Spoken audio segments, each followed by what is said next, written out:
What's up, guys? Static in the attic. I had to take a little break. I was out working on the road, did this room addition for my sub mic. Everything turned out pretty good, and I thought I'd just show you guys some pictures. This is, in fact, what I do for a living. 25 years of construction experience, and probably the only YouTuber there is that you can actually hire to come build you a house right now. Static in the attic 1984 at gmail.com. And if the money's right, I can travel to anywhere in the lower 48 and build you whatever you want. So when it comes to construction, I actually know what I'm talking about. But I've been listening for years to other people that honestly just don't know what they're talking about when they're talking about construction. And it's honestly just been this really weird YouTube phenomena to where it went from people debating how they made things like Puma Punku and the ancient pyramids to they couldn't build anything 200 years ago. And I've been watching it just scratching my head going, what? So you mean to tell me that none of the cities in America were actually settled by Westerners that came over and stole the land from Native Americans? And now the World's Fairs are these ancient buildings that were built by Tatarians that all disappeared, and they weren't these just throw up wood structures that they used these for like 30 years, guys. It wasn't exactly as disposable as everybody's making it out to be. 30 years is a long time. In San Clemente, the local movie theater that they built, they demoed 4 years later to build a new movie theater. Rich people do stupid things with their money. I've built for a lot of them. You wouldn't believe what kind of changes you have to do for stupid rich people. So they don't care about tearing down buildings when they have especially a government contract. Are you kidding me? It's just more money. But truly the strangest thing about all of this is the YouTube phenomena of how just a couple of guys came on YouTube and just started saying Tataria everything, and all of a sudden nobody knew how to build anything in the 1800s during the height of the Industrial Revolution. Now, this is a theory that requires you to ignore all of history. Do not look into the facts of anything. Just the photographs are the only things that matter here. Because apparently every book in history has been written by the oppressors, except for the YouTubers that are selling books about their Tataria theory. Those are good. You can buy those. But every other book in history has been compromised by the oppressors, but we got these old photographs. Anyway, so now after a couple years of people just saying that the World's Fair buildings were not built by modern humans, I don't know who they were built by, we have things like this. If we're to put a lot of skepticism of impossible architecture behind us or not, based on the tools and available manpower at the time, then those photos should help point everyone to the truth. What I'm wanting to see is not just the delivered blocks scattered around the construction, but actual hoisting, the mass amount of stone cutting who are off-site miles away, and the land clearing to expose the stone, not to mention the wagon trains of horse and cart pulling 10,000-pound blocks.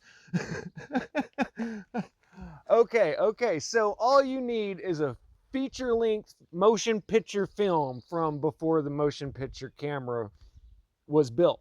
Okay, so logic and common sense no longer count on the internet, evidently. How about this? I don't believe that hamburgers actually come from cows, so I'm going to need to see a video of the whole process, start to finish, from the field to my plate, in order to believe that hamburgers come from cows. Is that asking too much? So let's get this out of the way first off. Everybody says there's no people in the construction photos. Okay, here are a bunch of construction photos. You don't see any cranes on top of the buildings. You don't see any stacks of material out there. You don't see any construction workers. So does this mean that this is a reset city? Because that's the exact same logic that you're using just looking at old black and white photographs. So now everybody kind of ignores everything else, and all of the focus, this is what bothers me, is all the focus is on old buildings. Nothing else matters. It's just videos of old buildings. Okay, so by the time of 1893, the steam shovel had been around for 60 years. 60 years, that is a very long time. And here's just a quick clip, and you can see that this thing works just as good as a modern bulldozer. Having hand dug a lot of foundations for room additions, I honestly don't have any problem with anybody digging any out of the old foundations in history. But for the time frame of these getting done in a year, then okay, here's the technology they were using. Steam shovel and the steam locomotive had been around for even longer. For a small construction project, you don't have to have a big, huge one. You got this little guy to tote smaller loads around. By smaller, I mean relatively to modern boxcars, but you could still have a huge amount of dirt. And I mean, if you pay attention right there in the background of all of the pictures, there's the train tracks. So you could have a boxcar on there hauling, 20, 30 yards of dirt at a time out. It's no problem to excavate. And if you're paying attention, you always notice the train tracks somewhere close to one of the buildings, because that's just how you handle your logistics. You take the new materials in, you haul the trash out. I've tried to make this video like 5 times and I can't hardly bring myself to do it, because the first time I heard of it, it took me about 5 minutes to find tons of construction photos and say, okay, that's all BS. So I really haven't watched any of those channels in years. I mean, honestly, what part of this needs explaining? What's so hard to understand about this? I don't understand any of it. I really don't. Here's steam-powered sawmills that are still in operation today. That's one thing that nobody in the whole Tataria thing wants to talk about, is the fact that steam powered everything for a couple hundred years and is what transitioned us from the life we were living before into our modern age. But let's just be thorough and look at the construction of the administration building. I've seen this like dozens of times, the grand Tatarian architecture, which, hey, if it's a Gothic ribbed vault, it's Tatarian. If it's Moorish architecture, it's Tatarian. Everything is Tatarian. But they've got a lagoon here. It looks like they got little receiving stations there. I'm guessing that those 2 towers on the right, those could be attractions, or they could just be unloading cranes for docks, because everybody keeps saying horse and carriage too. And no, they're doing everything by railroad and by boat. And that's pretty much all throughout history. You do horse and carriage for a short ways, but all cities are built on the river.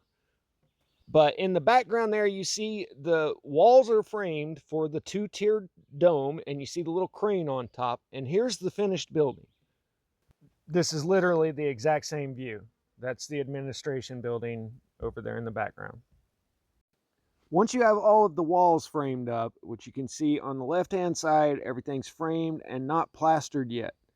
All you have to do is either you can run chicken wire over it and nail it to the wood and then plaster it, or you can make pre-made panels and then just bolt them on.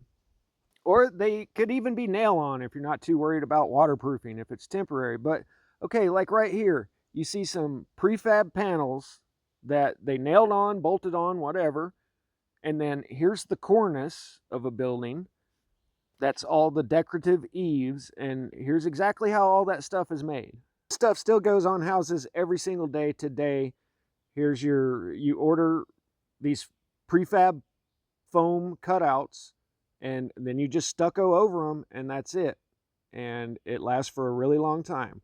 Columns too. You notice down on the bottom, there's your typical Tatarian column, fluted column. Well, there you go. That's all that is. Those are wood posts that are wrapped with styrofoam and stucco. If you don't believe me, let's look at the cupolas up on top. These aren't Tatarian domes. They're called cupolas. Here they've just got the wood posts sticking up without the dome on top, without the posts all decked out yet.